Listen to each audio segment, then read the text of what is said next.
Oxford school പന്തിരാങ്കാവിലെ 100-ലേറെ കുട്ടികൾ അവരുടെ സ്വപ്നങ്ങളും ദർശനങ്ങളും വായനക്കാരിലേക്ക് എത്തിക്കുന്നു. കുട്ടികളുടെ 100 പുസ്തകങ്ങൾ ജനുവരി 25-ന് KLF വേദിയിൽ പ്രകാശനം ചെയ്യുമെന്ന് സ്കൂൾ അധികൃതർ അറിയിച്ചു. 100-ലധികം പുസ്തകങ്ങൾ എഴുതി അത് പബ്ലിഷ് ചെയ്യുന്ന ഒരു വലിയ ഇവന്റാണ്. 100-ലധികം പുസ്തകങ്ങൾ ആയപ്പോൾ ഞങ്ങൾക്കത് തോന്നിയത് അതൊരു വേൾഡ് റെക്കോർഡ് ഇവന്റാണെന്ന് മനസ്സിലായി. ഞങ്ങൾ ഏഷ്യ ബുക്ക് ഓഫ് റെക്കോർഡ്സിനെ സമീപിച്ചപ്പോൾ അതുകൊണ്ട് തന്നെ അവരത് അംഗീകരിച്ചു. അതിൻ്റെ ലോഞ്ച് വളരെ വിപുലമായിട്ട് തന്നെ നടത്താൻ വേണ്ടി ഞങ്ങൾ ഈ 24-25 ജനുവരിയിലാണ് പ്ലാൻ ചെയ്തത്.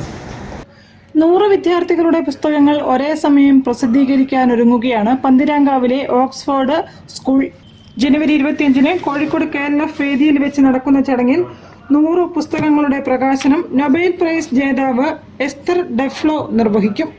കുട്ടികളുടെ പുസ്തകങ്ങൾ പുറത്തിറക്കുന്നതിനോടനുബന്ധിച്ച് ജനുവരി 24-25 തീയതികളിൽ സ്കൂളിൽ സംഘടിപ്പിക്കുന്ന ലിറ്ററേച്ചർ ഫെസ്റ്റിവലിൽ വിവിധ മേഖലകളിൽ നിന്നുള്ള പ്രമുഖർ പങ്കെടുക്കും. KP രാമനുണ്ണി, MP ഹാഫിസ് മുഹമ്മദ്, കൈതപ്രം ദാമോദരൻ നമ്പൂതിരി, അഭിഷാദ് ഗുരുവായൂർ, ബാബു പറശ്ശേരി തുടങ്ങിയവർ സംബന്ധിക്കും.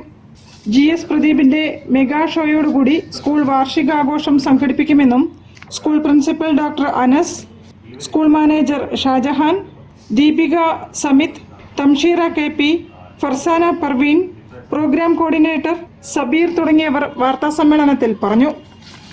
News bureau, Kozhikode. വാർത്തകളിൽ ഒരു ഇടവേള കൂടി. ക്യാൻസറിനെതിരെ പൊരുതാനായി കാലിക്കറ്റ് സിറ്റി സർവീസ് സഹകരണ ബാങ്കും MVR ക്യാൻസർ സെന്ററും സംയുക്തമായി അവതരിപ്പിക്കുന്ന ക്യാൻസർ ചികിത്സാ സഹായ പദ്ധതിയാണ് മാസ് കെയർ.